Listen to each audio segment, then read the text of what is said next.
The day it happened did not feel important at first, and that is what scares me the most now, because nothing ever announces itself before it. Ruined you, it was just another slow Friday afternoon, the kind where your body's already gone, but your mind is still trapped in a classroom counting seconds instead of numbers.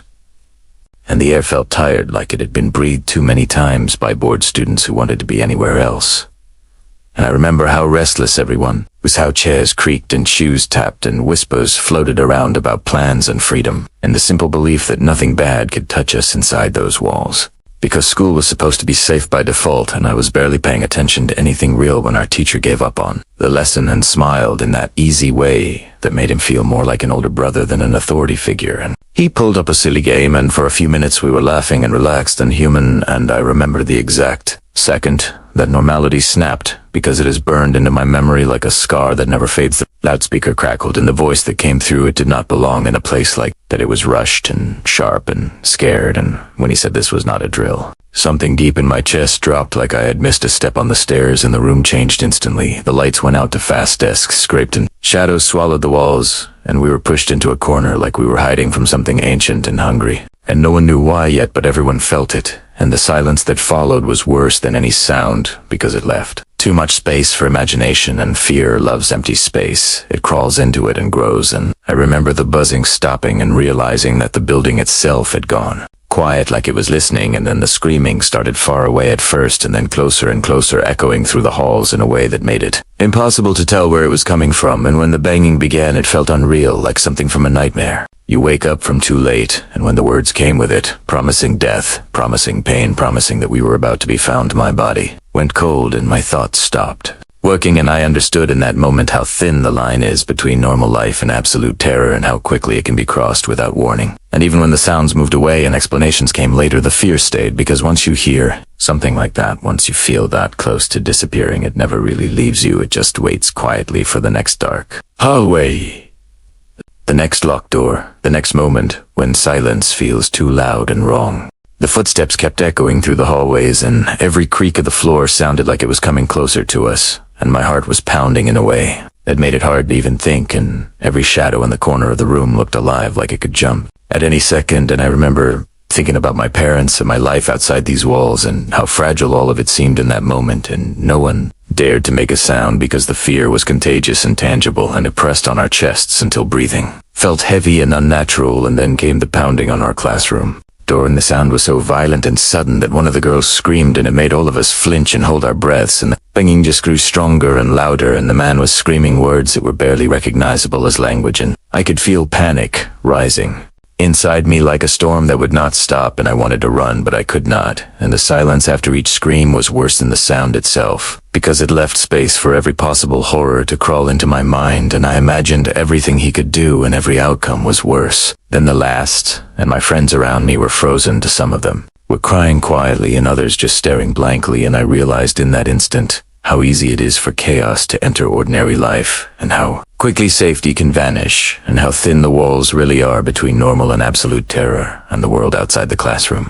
no longer seemed relevant, because the only thing that mattered was surviving the next second and waiting for the noise to stop. And when it finally moved away and we could hear nothing but our own breathing, it was as if the air itself had been sucked out of the building. And even when the dean came back on the loudspeaker to explain that someone had entered the building and had assaulted a staff member, and that we had all been in real danger, it did not make me feel safe. It only made the fear heavier, because knowing that this person had been armed and loose in the school made every shadow and every sound after that feel loaded with threat. And even when classes resumed, the normal chatter and laughter felt fake and distant, because the memory of the screaming and banging and helplessness was still in the room and in my chest, and I knew that the echo of that day would follow me forever, like a quiet warning that terror can arrive when you least expect it, and that even places that feel safe can turn against you in a heartbeat. And I remember thinking that I would never feel ordinary again in that school, and that sometimes just remembering is enough to make your stomach twist and your hands shake. And even now when I close my eyes, I can hear it again, the pounding, the screaming, and the silence in between, and it reminds me that fear, once planted, never truly goes away, and sometimes it hides just around the corner waiting for you to notice it again. I ran up the stairs, and every step felt heavier than the last, and the gunshot still ringing in my ears like a bell. I could not silence him. When I reached the main floor, the police were already there at every exit, and I realized how close I had been to something that could have ended everything in a second, and the man was caught immediately as he opened the basement door. And I could see the fear in his eyes, but it was nothing compared to my own.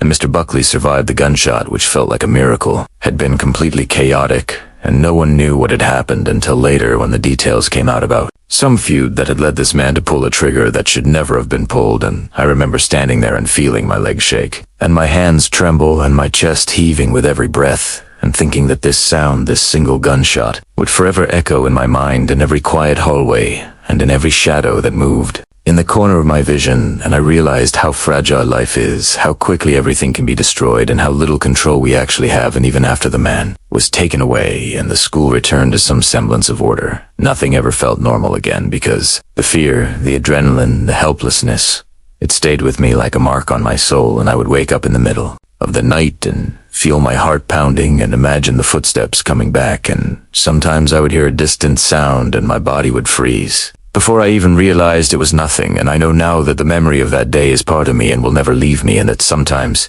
the most ordinary places can become the most terrifying, and that even the people who seem safe and the places that feel secure can be shadows of danger waiting for the wrong second to strike. And I also know that surviving does not erase the fear. It only hides it deep inside, ready to remind you that it was ever there, and that even when you try to forget, the echo of screams, the bang of a gun, and the suffocating silence between them will always be part of the story that you cannot undo. And I keep telling myself that everyone involved made it through, and that help came in time, and that maybe the man will get the help he needs. But the scar in my mind is permanent, and the way the classroom smelled that day, and the way my friends cried, and the way I felt when I hid under that desk will never fade. And I know that telling this story now is the only way to keep that fear alive, so it can warn someone else. That terror can walk quietly into your life, and sometimes all you can do is hide and wait and hope that it passes without ending everything.